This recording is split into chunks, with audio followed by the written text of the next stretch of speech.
ஹalleluya, good morning. பொழுது விடிஞ்சிருச்சுங்க. இந்தியாவில் இருந்தா நீங்க எங்க இருக்கிறீங்களோ தெரியாது, எப்ப பாக்குறீங்கன்னு தெரியாது.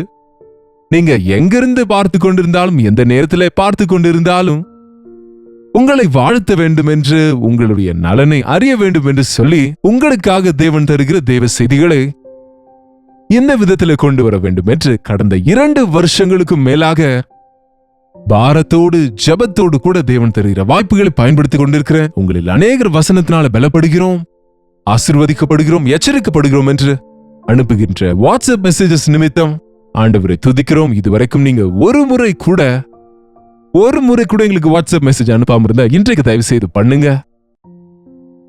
8939032348934893980123 உங்க பிக்சர் கூட ஆட் பண்ணுங்க. ஏனென்றால் அநேக பெயர்கள் காமனா இருக்கும், ஆனால் நம்மை வித்தியாசமா செய்திருக்கிறார். ஒவ்வொருவரும் ஸ்பெஷலா இருக்கிறோம். உங்களை அடையாளம் காணவும் உங்களுக்காக ஜெபிக்கும் உதவி செய்தவர்களா இருப்பீங்க. ஒரு சிறிய ஜெபத்தோடு இன்றைய வசனத்தை தியானிப்போம். பரிசுத்தரே, எமக்கு நன்றி ஆண்டவரே. இன்னொரு முறையப்பா, எங்களுடைய வாழ்க்கை பயணத்தில், எங்களுடைய விசுவாச பிரயாணத்தில் உம்முடைய உதவிக்காக, உம்முடைய துணைக்காக வேண்டிக் கொண்டு உம்முடைய சமூகத்தில் காத்திருக்கையில உம் கிருபை ஊற்றும்படி இயேசுவின் நாமத்தில் ஜெபிக்கிறோம் பிதாவே, ஆமென்.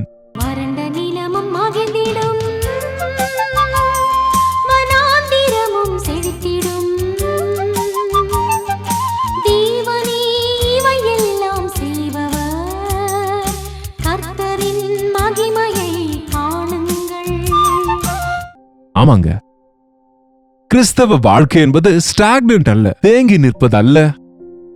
இது நின்று போய் விடுவது கிடையாது. இது தொடருகிறது. இது விசுவாச பிரயாணம். இது ஒரு யாத்திரை. நாம யாத்திரை செய்கிறவர்களாய், பயணிகளாக, பரதேசத்தாராய் இருக்கிறவர்கள். நம்முடைய பயணம் பரலோகத்தை குறிவைத்து, நம்முடைய பயணம் நம் இரட்சகராகிய விசுவாசத்தை தொடங்கினவரும் அதை முடிக்கிறவருமாகிய இயேசுவை நோக்கி அவருடைய ராஜ்யத்தை சுதந்தரிக்கும், அவர் ராஜ்யத்தை சேர்மறைக்கும். நாம பின்னானவைகளை மறந்து முன்னானவைகளை நோக்கி ஓட வேண்டும். பிலிப்பியருக்கு எழுதின நிருபம் 3வது அதிகாரம், பிலிப்பியருக்கு எழுதின நிருபம் 3ஆம் அதிகாரம் 13ஆம் வசனத்தை வாசிக்கிறேன், கேளுங்க.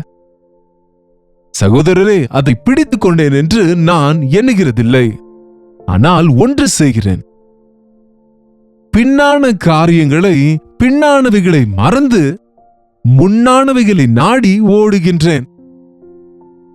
இன்னும் கொஞ்சம் முன்னாடி வாசித்தால் 12ஆம் வசனத்துல, இப்பொழுதே நான் அடைந்தாயிற்று என்றும், அல்லது இப்பொழுதே நான் முற்றும் தேறினவனானேன் என்றும் நான் எண்ணுகிறதில்லை, ஆனால் இப்பொழுதே நான் ஜெயித்து விட்டேன், நான் தேறினவனாகிவிட்டேன். அப்படின்னா பெர்ஃபெக்ட் ஆகிவிட்டேன்.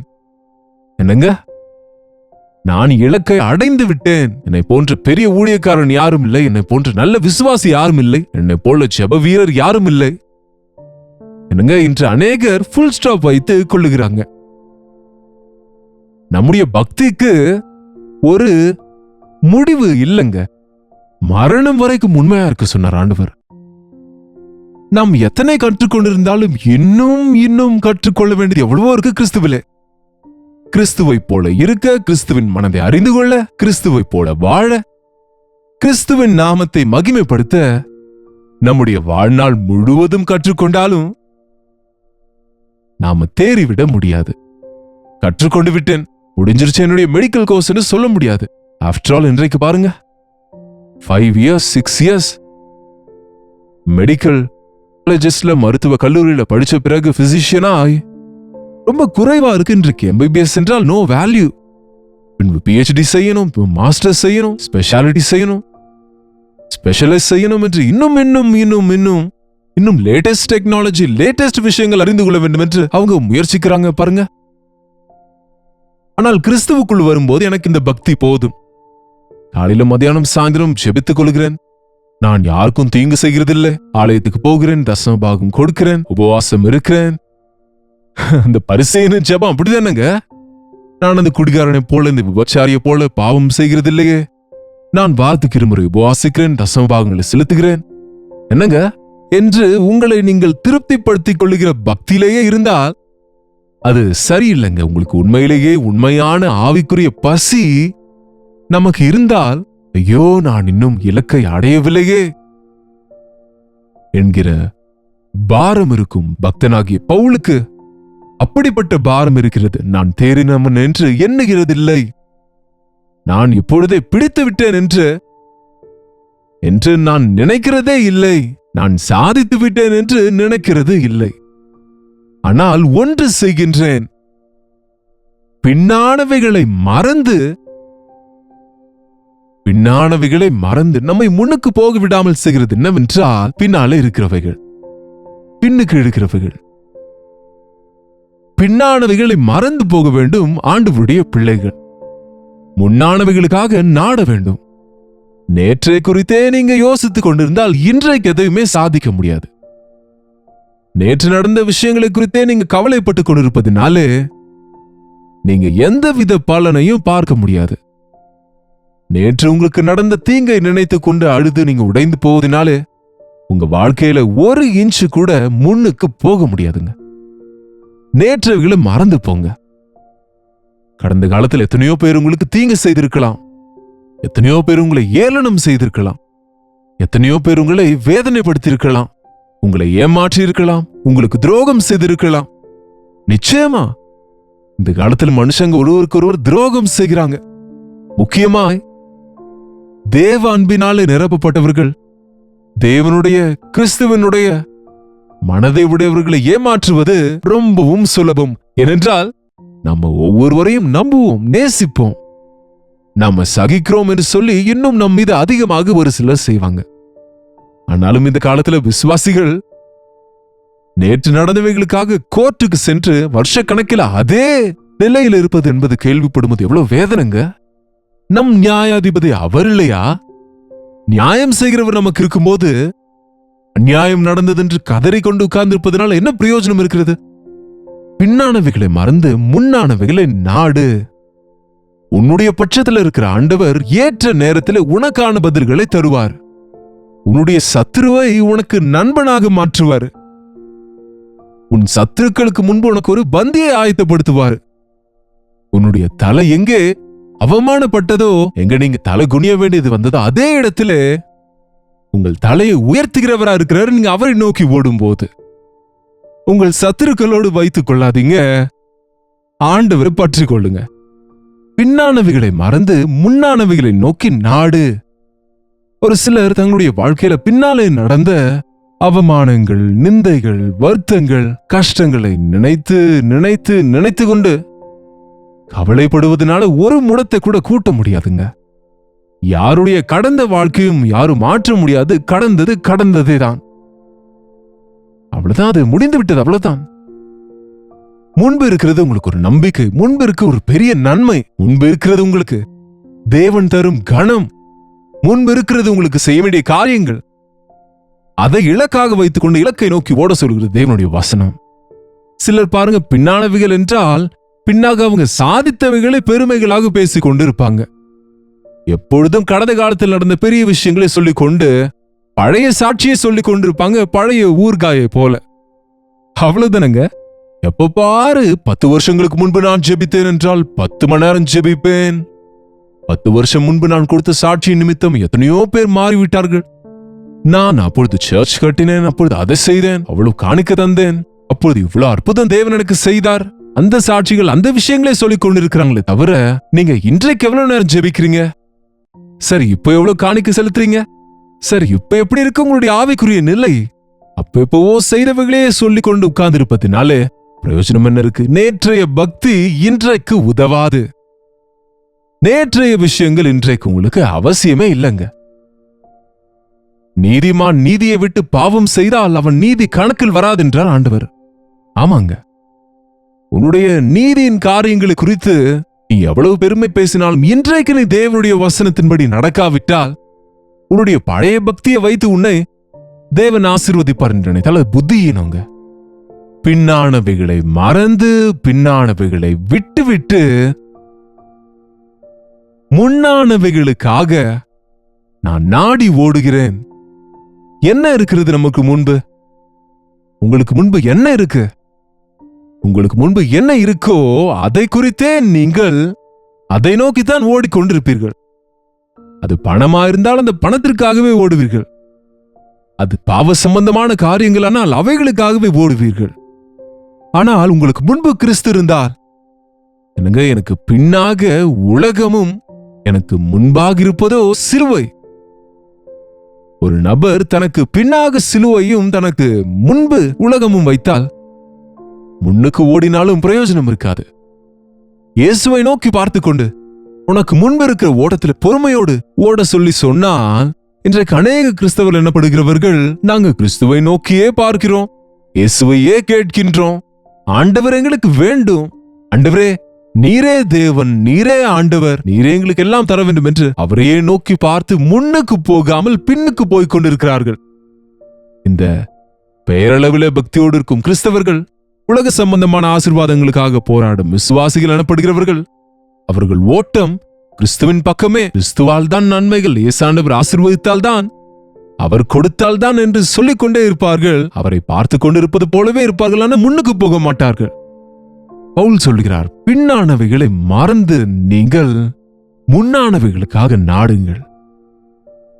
எனக்கு பின்னாக உலகம், எனக்கு முன்பு சிலுவை, நான் பின்னுக்கு திரும்ப மாட்டேன் என்ற பாடலை பாடுவோம்ல, அதை வாழ்க்கையின் பாடலாய் நம்ம மாற்றிக்கொண்டால் நம்முடைய வாழ்க்கையில அற்புதங்களை பார்க்க முடியுங்க. நான் ஒன்று செய்கிறேன், பின்னானவைகளை மறந்து முன்னானவைகளுக்காக ஓடுகிறேன், நாடி ஓடுகின்றேன். கிறிஸ்து இயேசுவுக்குள் தேவன் அழைத்த பரம அழைப்பின் பந்தய பொருளுக்காக இலக்கை நோக்கி தொடருகிறேன். முன்பு என்ன இருக்கிறது? கிறிஸ்து இயேசுவுக்குள் தேவன் அழைத்த பரம அழைப்பின் பந்தய பொருள் இருக்கிறது. கிறிஸ்து தரும் வெகுமதி இருக்கிறது. கிறிஸ்துவை அடைவதற்காக, அவர் ராஜ்யத்தை சுதந்திரிப்பதற்காக பின்னானவைகளை நான் மறந்து முன்னானவைகளை நோக்கி ஓடுகின்றேன். இன்றைக்கு நாம் என்ன செய்தாலும் கிறிஸ்துவின் நிமித்தம் செய்ய கற்றுக்கொள்ளுவோம். போஜனம் பண்ணினாலும் பானம் பண்ணினாலும் தேவனின் மகிமைக்காக செய்யுங்க. நீங்க எதை செய்தாலும் ஏசாண்டவருடைய சித்தத்தில் ஏசாண்டவரை மகிமைப்படுத்தும்படி, அவர் ராஜ்யத்தை சுதந்திரிக்கும்படி, அவர் தருகிற வெகுமதியை பெறும்படி நோக்கமுடையவர்களாய் வாழும்படியாக தேவனுடைய வசனம் சொல்கிறது. இந்த உலகத்தை ஆகிலும் இந்த உலகத்தின் ஆசைகளையும் விட்டுவிடாதவன் ஆண்டவருக்காக முன்னுக்கு போக முடியாது. அதனாலதான் இந்த உலகத்தை ஆகிலும் உலகத்தில் உள்ளவைகளையும் நேசிக்காதுங்கள். இந்த உலகத்தில் இருக்கிறவைகள் தேவனால் உண்டானது அல்ல. இந்த உலகத்தில் இருக்கிற அனைத்தும், அதாவது மாம்ச இச்சை, கண்கள் நிச்சய, ஜீவனத்தின் பெருமை பயங்கரமானவைகள். இவை தற்காலிகமானது. உலகம் முழுவதின் ஆசை இச்சைகளும் கடந்து போகும். ஆனால் தேவனின் சித்தத்தை செய்கிறவன், தேவனுடைய வார்த்தை என்றென்றைக்கும் நிலைத்திருக்கும்.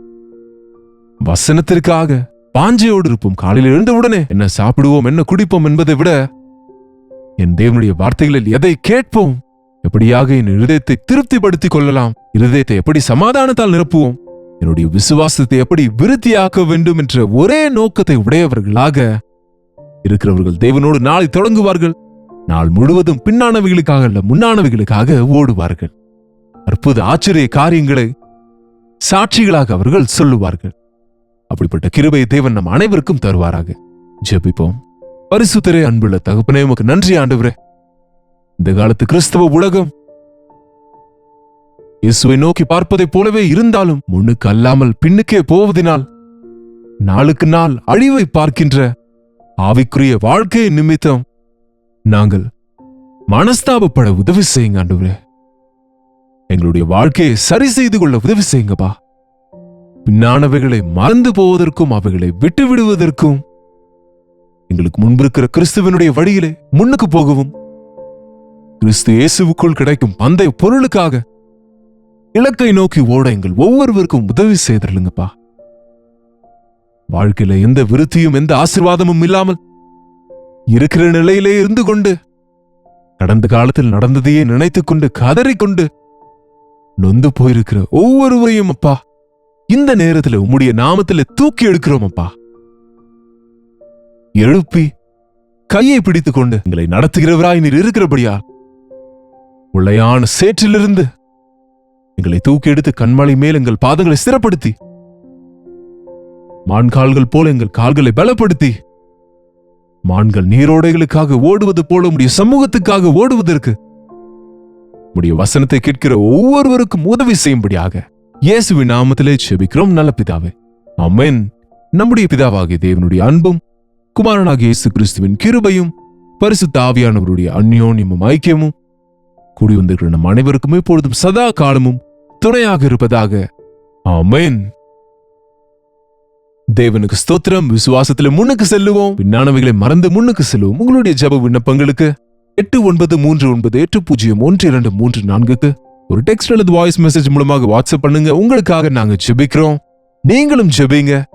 அப்பொழுதே தேவன் அற்புதமாக நம்முடைய பலவீனங்கள் இருந்து நம்மை விடுவித்து பலமுள்ளவர்களா செய்வார். அவர் தருகிற பந்தய பொருளை பெற்றுக்கொள்ள நம்ம ஆயத்தப்படுத்துவார்.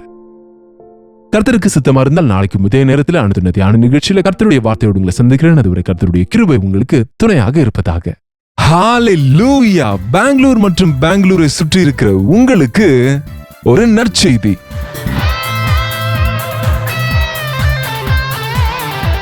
கர்த்தருக்கு சித்தமானால் பெங்களூருவிலே மே மாதம் 28ஆம் தேதி அன்று ஒரு விசேஷமான ஒன் டே கெட் டுகெதரை உங்களுக்காக ஆயத்தப்படுத்தி இருக்கிறோம்.